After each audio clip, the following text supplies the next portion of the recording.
Reprise timide de la vie dans certains villages à Calais au Sud Kivu, une semaine après les inondations meurtrières.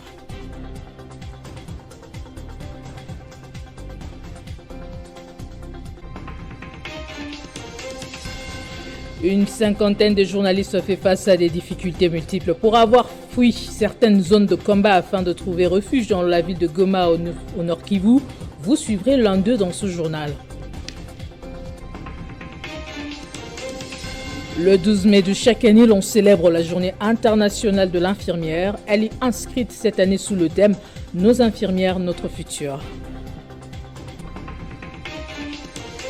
Les États-Unis accusent l'Afrique du Sud d'avoir livré des armes à la Russie, accusation faite alors que Pretoria rejette son alignement dans le conflit russo-ukrainien. C'est déjà le début du week-end et vous nous renouvelez votre confiance. Merci de le faire. Direction d'abord le Sud Kivu, à Calais précisément. Une semaine après les inondations meurtrières, la vie reprend timidement dans certains villages.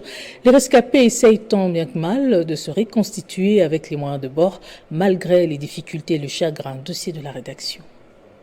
Nous sommes à Nyamokobi, l'un des villages les plus touchés par les inondations de la semaine dernière. Il est 11h locales, enfants, femmes et hommes, voire vieillards, tous tentent de retrouver un semblant de normalité. Les petits marchés retrouvent peu à peu du monde. Dans la cité, le spectacle est désolant. Presque toutes les habitations ont été emportées ou totalement endommagées par les inondations. Ce jeudi 4 mai restera à jamais gravé dans les têtes de beaucoup ici. C'est le cas d'Antoine Baoguera qui a perdu 5 de ses 12 enfants emportés par les flots. La femme de 52 ans a également perdu son mari dans cette catastrophe. Nous éprouvons des difficultés. Les enfants ont été emportés et même les maisons. Nous sommes dans la forêt en train d'errer sans nourriture, sans habits et aussi sans sel parce que nos maisons ont été emportées par les eaux. Je suis une maman de 12 enfants dont 5 ont été emportés par les eaux et 7 sont restés avec moi. Dans les ruines de Nyamokobi, des jeunes enfants ramassent des morceaux de bois pour la cuisson. Certains jeunes ayant échappé à cet incident monstrueux accomplissent des travaux communautaires pour contribuer à l'assainissement de leur milieu. D'autres s'essayent au bricolage. Monsieur Mialamung, qui a tout perdu dans cette catastrophe, lance un appel à l'aide aux autorités. Il plaide pour une relocalisation.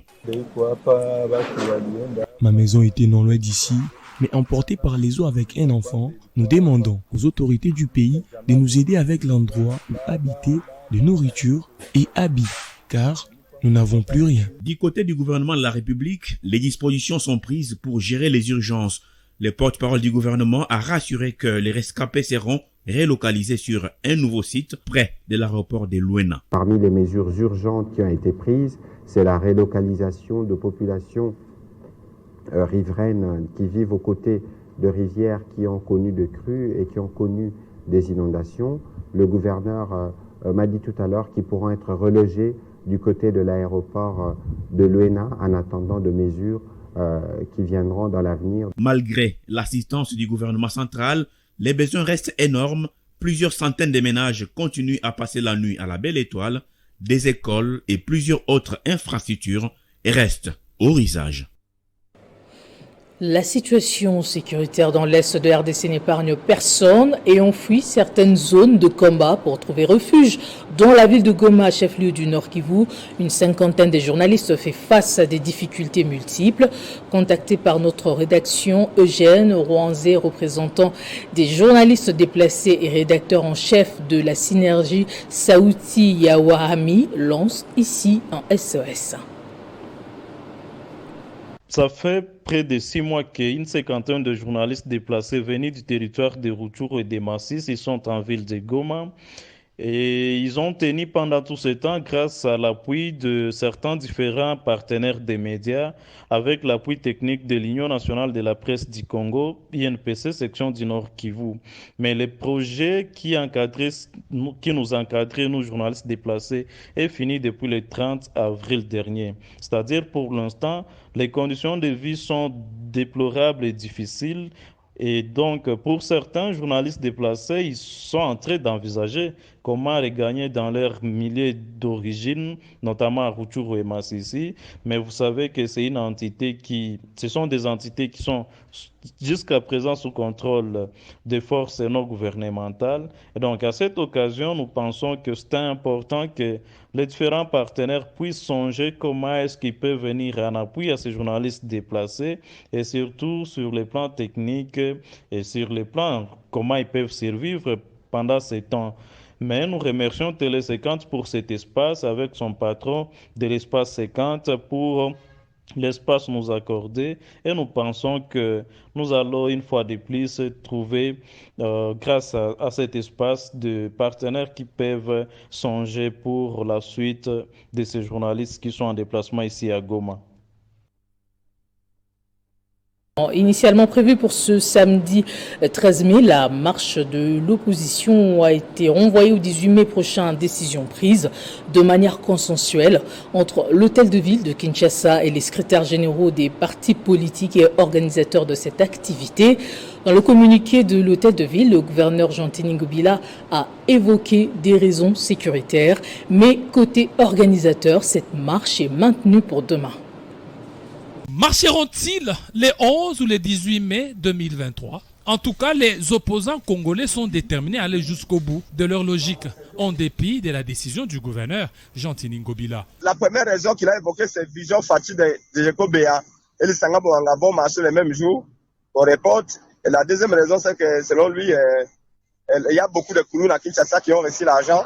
Il faut qu'il ait le temps d'attaquer ces Koulouna-là.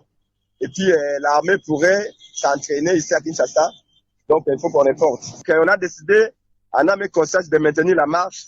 Donc, le samedi, la marche est confirmée. Félix Tshisekedi aura dû raccourcir l'opposition à la présidentielle de décembre 2023. Les opposants ont juré de trouver une stratégie et un modèle commun pour gagner les élections prochaines, en songeant notamment à coaliser leurs forces pour défendre les causes les plus essentielles de l'avenir du peuple congolais. À ce sujet, les principaux ténors de l'opposition congolaise s'étaient réunis pour poser des fondements et des fondations pour la marche. Moïse Katumbi d'Ensemble pour la République, Martin Fayoulou décidé, Delis Sanga absent qui sera là, Matata Pogno, se sont tous réunis pour réfléchir sur des stratégies à prendre dans les buts de lutter contre la cherté des villes, l'insécurité à l'Est et dans d'autres coins du pays, le projet des révisions constitutionnelles et le processus électoral en cours. Nous serons dans la rue avec mot d'ordre également, c'est de lutter et de dénoncer la vie chère de nos concitoyens. Aujourd'hui, nos populations ne mangent pas, nos populations souffrent, nos populations sont mal logées, circulent mal dans le pays et donc les souffrances ont atteint un niveau qu'on ne peut plus tolérer. Cette marche est la première d'une série d'actions en vue de faire aboutir la lutte du peuple congolais pour un véritable état de droit. Ils ont en plus juré de demeurer solidaires dans l'unité d'idées et d'actions. La mission d'observation électorale SENCO-SSC prévient la CENI et l'ensemble des parties prenantes que si le processus d'audit externe du fichier est mené comme tel, il y a lieu de craindre la radicalisation du doute sur la sincérité du processus électoral et créer ainsi les conditions de contestation des résultats des scrutins attendus. Déclaration faite hier dans une conférence de presse avant d'annoncer la publication de son rapport final sur l'inscription des électeurs pour lundi 15 mai.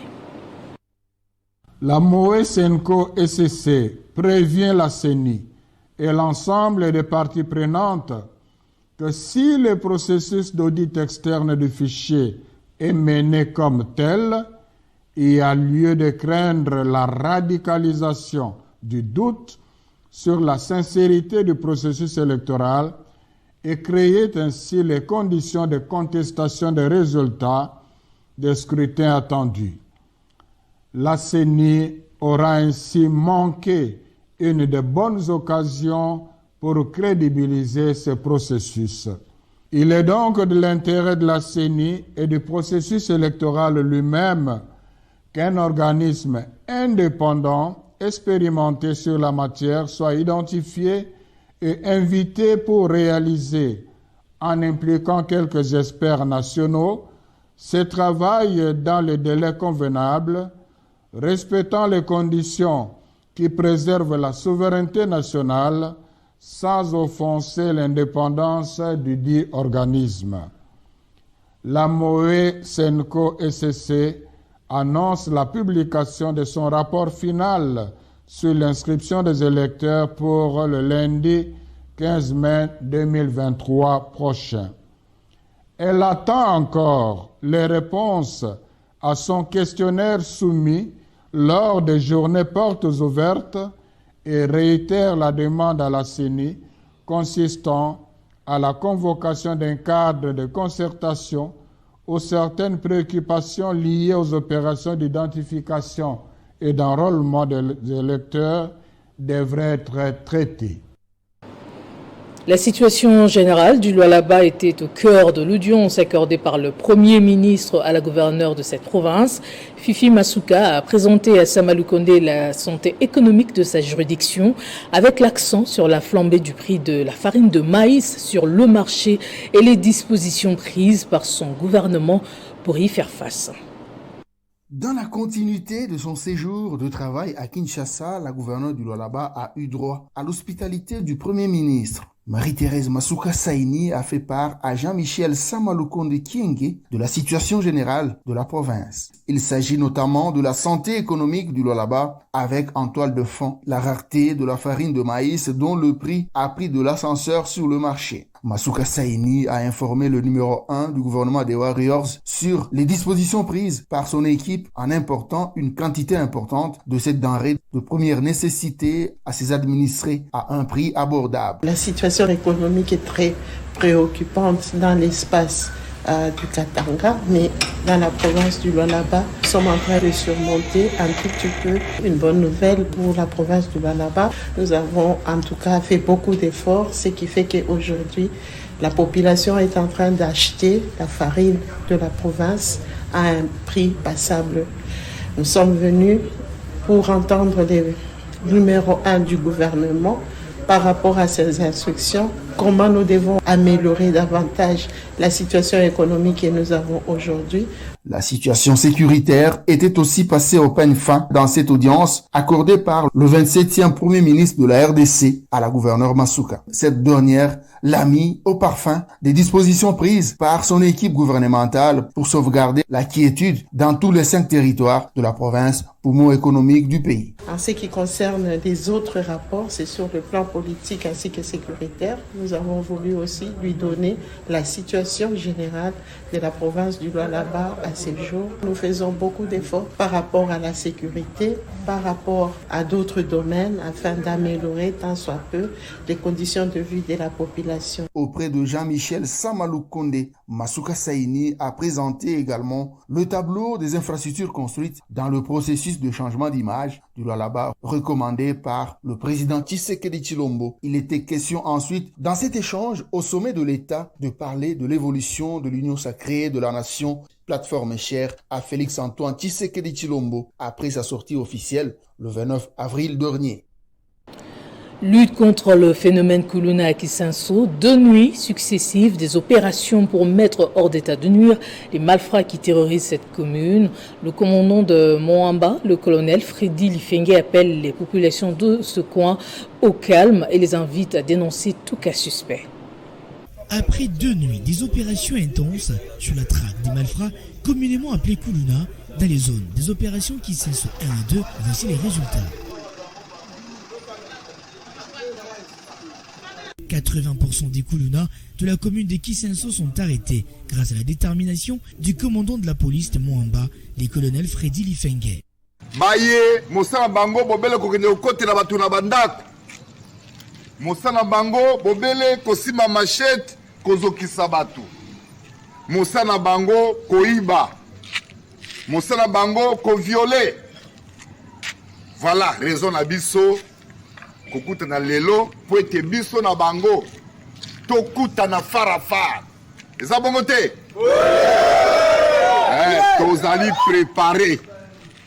Tozali préparé po ete tokende kobengana. Bao nyonso bazali ko déranger population bango nde bazali bakonzi na biso. Après les avoir arrêtés, ils sont déférés devant les cours et tribunaux pour que chacun réponde de ses actes. Les messages est lancé à la population de Kisenso de continuer de faire confiance à la police en dénonçant tout cas suspect. Ce 12 mai, c'est la journée internationale de l'infirmière, célébrée en mémoire de Florence Nightingale, pionnière des soins infirmiers modernes et de l'utilisation des statistiques dans le domaine de la santé.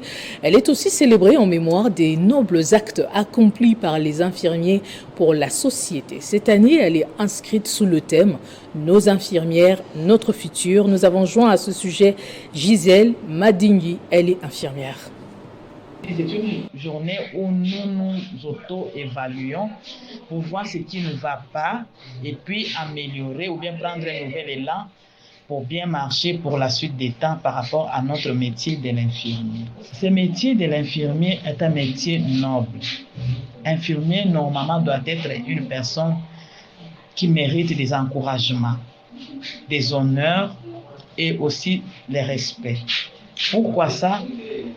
Parce que le métier que nous exerçons, le métier de l'infirmier, c'est un métier qui redonne l'espoir de vivre. C'est un métier qui donne la joie, c'est un métier qui donne la paix, qui sauve l'esprit et le corps.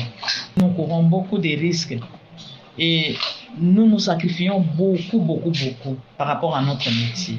Je recommande à l'État congolais de faire son travail par rapport à ces métiers de l'infirmier ou de l'infirmière, de s'occuper de ces corps médicaux, que l'État nous prenne en charge comme il faut et qui redonne un peu de valeur à ces métiers de l'infirmier.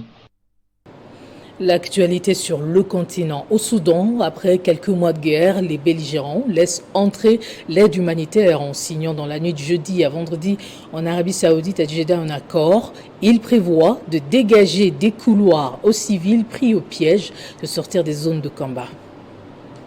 Après 6 jours de négociations, les émissaires de l'armée du général Abdel Fattah al-Burhan et des paramilitaires des forces de soutien rapide du général Mohamed Hamdan Daglo ont signé une déclaration de Jeddah pour la protection des civils au Soudan. Un document qui ne mentionne nullement la trêve ou un cessez-le-feu, mais qui ouvre le couloir pour permettre aux civils de quitter les zones de combat au Soudan et à l'aide humanitaire d'arriver. Et c'est, après avoir constaté la mort de plus de 750 personnes, 5000 blessés et plus de 900 déplacés et réfugiés en un mois d'intenses combats. Les négociations vont se poursuivre pour parvenir à une trêve temporaire permettant l'acheminement de l'aide pouvant aller jusqu'à 10 jours selon le département d'État américain. Après cette signature, des frappes aériennes, des explosifs et des tirs de DCA ont retenti ce vendredi à Khartoum, signe de la continuité des affrontements. Les deux camps s'accusent mutuellement depuis le 15 avril de tuer des civils, d'où l'armée assure que les FSR, dont les bases sont disséminées dans des quartiers densément peuplés de Khartoum, de s'en servir de boucliers humains. Et les FSR dénoncent les raids aériens de l'armée sur la capitale de plus de 5 millions d'habitants. Et puis les États-Unis accusent l'Afrique du Sud d'avoir livré des armes à la Russie alors que Pretoria continue de défendre son non-alignement dans le conflit russo-ukrainien. Accusation faite par l'ambassadeur américain basé en Afrique du Sud lors d'une conférence de presse jeudi. L'ambassadeur américain à Pretoria a accusé jeudi l'Afrique du Sud d'avoir fourni un soutien militaire à la Russie en dépit de sa neutralité déclarée dans la guerre russo-ukrainienne lors d'une rencontre avec les médias locaux. Selon Reuben Bregetti, les États-Unis sont convaincus que les armes et des munitions ont été chargées à bord d'un cargo russe amarré près du Cap début décembre avant qu'ils ne repartent vers la Russie. Armer les Russes est extrêmement grave et nous ne pensons pas que cette question soit résolue. Nous aimerions que l'Afrique du Sud commence à pratiquer la politique de non-alignement, a déclaré le diplomate américain pour qui aider la Russie serait un péché mortel. Ces déclarations ont été confirmées à l'AFP par une source présente à la réunion, mais l'ambassade américaine, contactée par l'AFP, n'a pas souhaité confirmer ni affirmer ces propos, des accusations qui n'ont pas laissé indifférents les autorités sud-africaines. Interrogé au Parlement, le président sud-africain Cyril Ramaphosa a affirmé que les questions concernant ces navires, le Lady Air, étaient en cours d'examen. La présidence sud-africaine a insisté dans la soirée sur cette absence de preuves, regrettant que les remarques de l'ambassadeur sapent l'esprit de coopération et de partenariat entre les deux pays, alors que la question a été abordée brutalement et récemment et qu'il a été convenu selon Pretoria qu'une enquête indépendante confiée à un juge à la retraite serait menée, incluant les éléments de renseignement américains. La présidence juge décevant que le diplomate américain ait adopté une attitude publique contre-productive. Place au rappel des titres.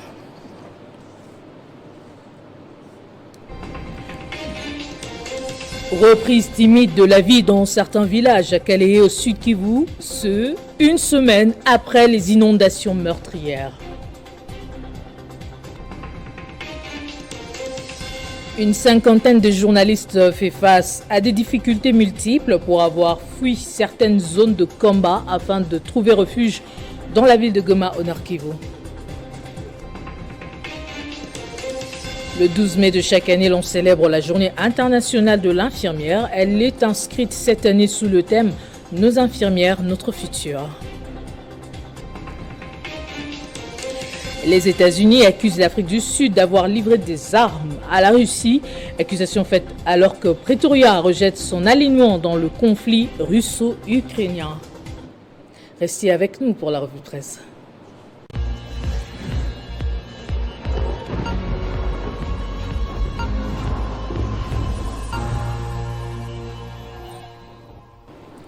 Et c'est avec Benjamin Moudiata qui me rejoint sur ce plateau. Il est déjà entré finalement. Bonjour et bienvenue. Merci à vous Gloria.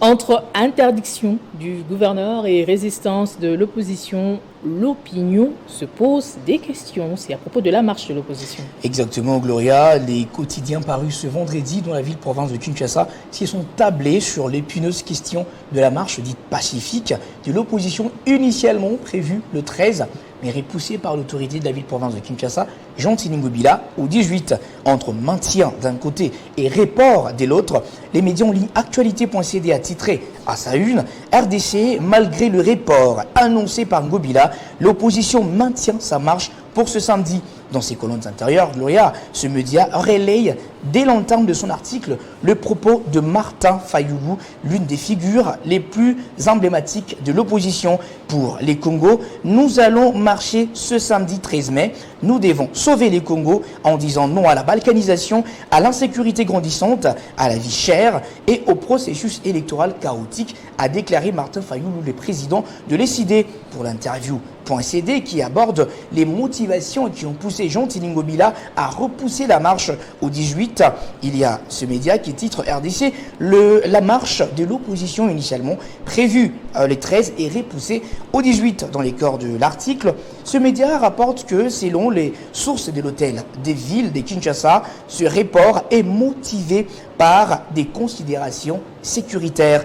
Organisé par les leaders de l'opposition politique, notamment Martin Fayulu que je viens de citer, Moïse Katumbi, Délicé Sanga et Matata Pogno, les mesures de sécurité pour encadrer la marche, selon Jean Tiningobila, ne seraient pas toutes réunies. D'un média à un autre, Gloria, affirmant que c'est à l'issue de la rencontre entre les patrons de l'exécutif provincial et une délégation de l'opposition que le gouverneur Jean Tini a annoncé le report de la marche. Une question majeure insatisfaite reste pendante, qui est de savoir que se passera-t-il demain samedi dans les rues de la ville-province de Kinshasa. Attendons voir. Et une autre question qui se pose, si les belligérants soudanais sont en route pour une vraie trêve après un mois de guerre.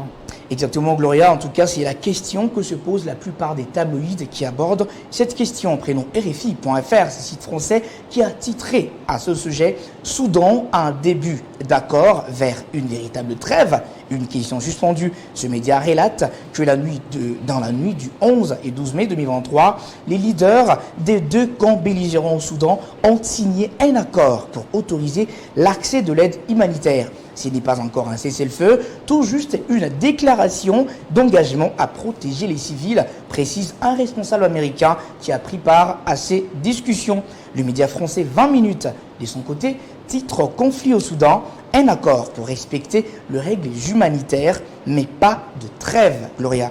Direct dans son titre, ce média français vend le pessimisme en soulignant que les deux camps s'accusent mutuellement, comme je l'ai suivi dans votre journal, depuis le 15 avril, de tuer les civils d'un côté et de l'autre. Enfin, pour finir, France Info, titre à sa une, Soudan, après plusieurs semaines de guerre, les belligérants s'accordent pour respecter les règles humanitaires. Et ce média efface toute éventualité d'une trêve en disant qu'un cessez-le-feu ne serait pas possible à cet instant après un mois de combat qui a tué plus de 750 personnes en faisant 5000 blessés et plus de 900 000 déplacés, Gloria.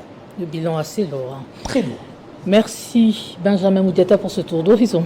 C'est moi qui vous remercie et je remercie tous ceux qui nous ont suivis en ce notre moment. Voilà, ainsi se referme cette édition du journal. Merci de votre attention exigeante. Excellent week-end à toutes et à tous sur Espace 50. N'oubliez pas, prenez soin de vous.